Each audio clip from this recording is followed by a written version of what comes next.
नमस्कार, मैं हूं प्रदीप कुमार और आप देख रहे हैं पॉलिटिकल आइडिया। मित्रों, आज हम बात कर रहे हैं बिहार में महागठबंधन की और महागठबंधन के अंदर तेजस्वी प्रसाद यादव आरजेडी के सुप्रीमो, मुख्यमंत्री पद के उम्मीदवार और साथ में डिप्टी सीएम पद के उम्मीदवार मुकेश सहनी की, और इन दोनों के बीच जो तालमेल है उसका हम विश्लेषण करने का प्रयास करेंगे और समझने का प्रयास करेंगे कि ये बॉन्डिंग जो है तेजस्वी यादव और मुकेश सहनी के का वो कितना महत्वपूर्ण है और ये किस प्रकार से इस बिहार विधानसभा चुनाव में पिछले लोकसभा चुनाव के विपरीत बेहतर परिणाम ला सकता है। क्योंकि आपने देखा लोकसभा चुनाव में ये जो जोड़ी थी जिसका चुनाव प्रचार अभियान चला था उतना लाभदायक परिणाम नहीं ला सका, लेकिन आज हम जानने का प्रयास करेंगे कि बिहार विधानसभा चुनाव के दौरान ये जोड़ी क्यों हिट करने वाली है, क्यों क्लिक करने वाली है और क्यों ये जो तेजस्वी यादव और मुकेश सहनी की जोड़ी है वो कह सकते हैं हम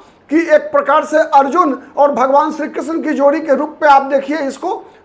थोड़ा ज्यादा नहीं हो गया, कोई धार्मिक भावना से मत जोड़िएगा, मेरा शब्द केवल उदाहरण के लिए समझाने के लिए है। मैंने कहा कि जिस प्रकार से इन दोनों के बीच तालमेल बन रहा है अभी, ठीक है, वो ये साबित कर रहा है कि दोनों को एक दूसरे की जरूरत है। दोनों के एक दूसरे के बिना दोनों का अस्तित्व नहीं है, दोनों एक दूसरे के पूरक हैं, दोनों एक दूसरे को नुकसान नहीं पहुंचाते और दोनों एक दूसरे के पॉलिटिकल रिवाइवल के लिए उतने ही आवश्यक है जितना तेजस्वी के लिए मुकेश सहनी, उतना ही मुकेश सहनी के लिए तेजस्वी यादव है। क्यों? अब इसका डिटेल में विश्लेषण करने से पहले मैं आप लोगों को इस बात के लिए बहुत बहुत धन्यवाद देना चाहता हूं, आभार व्यक्त करना चाहता हूं आप जितने हमारे मेरे सब्सक्राइबर हैं, जितने दर्शक हमें देखते हैं उन लोगों का, कि आप लोगों ने इस 2-3 महीने के अंदर जितना प्रेम, जितना आशीर्वाद और जितना भरोसा दिखाया है मुझ पर, पॉलिटिकल आइडिया के राजनीतिक विश्लेषण पर, और हमारी निष्पक्षता की भावना का जितना प्रशंसा किया है आपने उसके लिए हम आप सभी के शुक्रगुजार हैं। आप सभी के प्रति आभार व्यक्त करते हैं। आपसे आग्रह है कि आप ऐसा ही प्यार अपना मेरे ऊपर और पॉलिटिकल आइडिया के ऊपर आप लुटाते रहिए, और हम आपसे केवल ये वादा कर सकते हैं कि कभी भी किसी भी पॉलिटिकल पार्टी का एजेंडा चलाने के लिए झूठ नहीं परोसेंगे। खैर, आज हम बात कर रहे हैं, फिर एक बार आते हैं मूल मुद्दे पर, तेजस्वी यादव और मुकेश सहनी। देखिए, लोकसभा चुनाव के दौरान परिस्थितियां अलग थी बिहार विधानसभा चुनाव की तुलना में, इसलिए ये दोनों जोड़ी जो है उतना हिट नहीं किया। विधानसभा में क्यों हिट करने वाला है उसके कारण को समझिए। पहला कारण क्या है? लोकसभा चुनाव में मुद्दा कौन था, उम्मीदवार कौन था?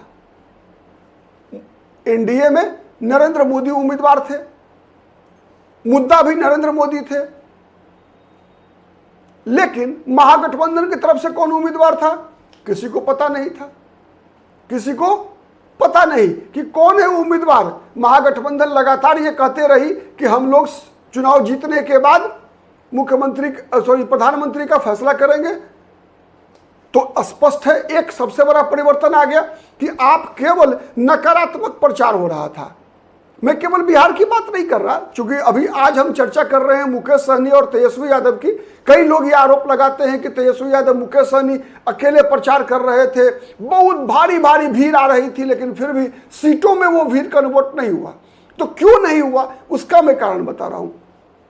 तो चूंकि एनडीए की तरफ से प्रधानमंत्री पद का उम्मीदवार स्पष्ट था कि नरेंद्र मोदी ही प्रधानमंत्री पद के उम्मीदवार हैं, लेकिन महागठबंधन की तरफ से कोई उम्मीदवार नहीं था। याद कीजिए, कोई उम्मीदवार नहीं था। किसके लिए प्रचार कर रहे थे तेजस्वी यादव, मुकेश सहनी? किसी को पता नहीं था। केवल एक मांग थी कि भारतीय जनता पार्टी को हराइए, भारतीय जनता पार्टी को रोकिए, भारतीय जनता पार्टी को 400 सीट नहीं मिले जिससे कि ये संविधान को बदल नहीं सके। इसमें कामयाब हुए।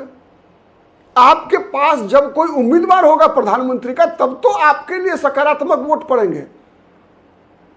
तो लोगों ने देखा 5 किलो अनाज हो या प्रधानमंत्री नरेंद्र मोदी के जन कल्याणकारी योजनाओं का असर था कि लोगों ने वोट दिया उनकी बात। तेजस्वी यादव, मुकेश सहनी की बातें नहीं मानी गई।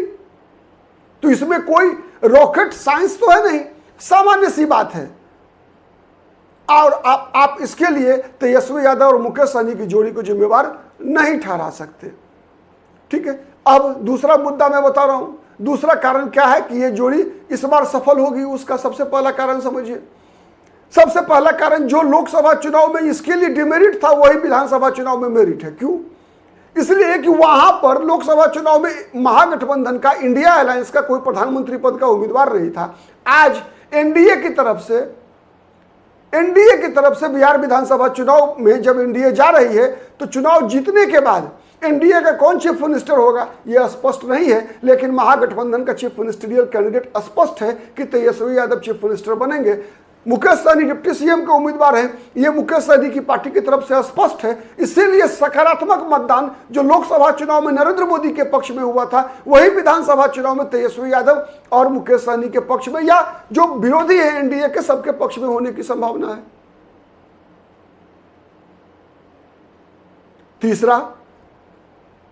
तीसरा मुद्दा क्या है? तीसरा मुद्दा यह है कि कहीं ना कहीं आप गौर करेंगे तो एक दो चीजें ऐसी थी लोकसभा चुनाव के दौरान जिसका विधानसभा चुनाव में होने की संभावना कम है, नहीं के बराबर होगा, कम होगा। क्या? मुसलमानों के खिलाफ ध्रुवीकरण।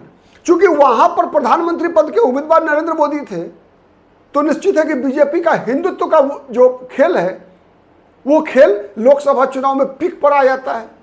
राष्ट्रीय सुरक्षा, राष्ट्रवाद, हिंदुत्व का मुद्दा, मुसलमानों की तुष्टीकरण का मुद्दा, ये प्रमुखता से उभर कर आता है लोकसभा चुनाव में। चूंकि उम्मीदवार लोग जो है, मतदाता जो है, वो प्रधानमंत्री चुनने की बात करते हैं।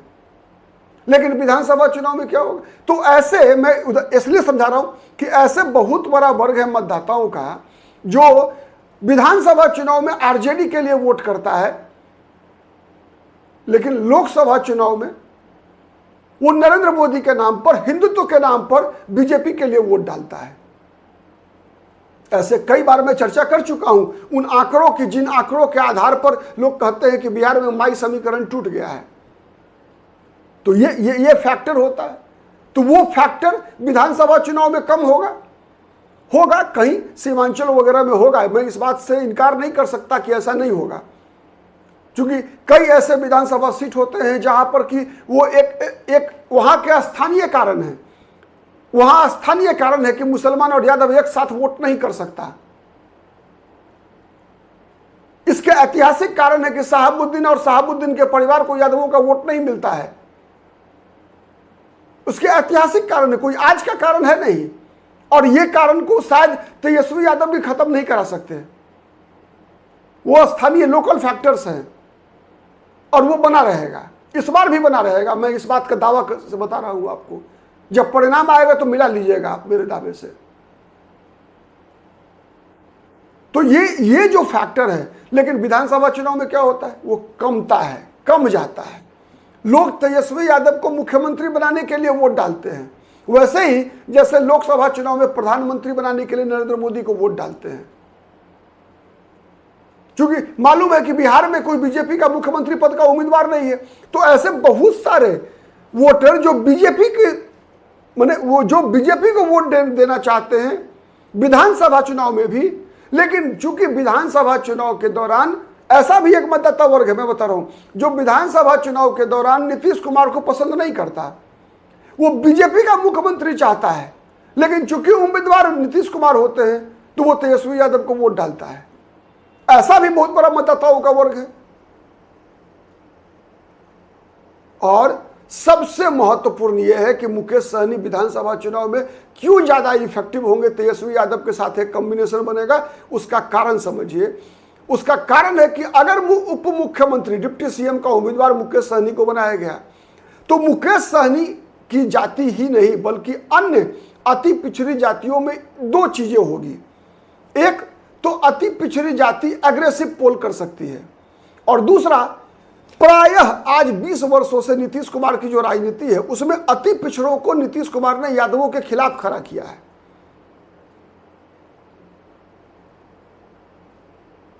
मतलब जिधर यादव जाते हैं, यादव मतदाता याद जाएंगे, जिधर मुस्लिम मतदाता जाएंगे उसके खिलाफ अति पिछड़ा वोट करता है।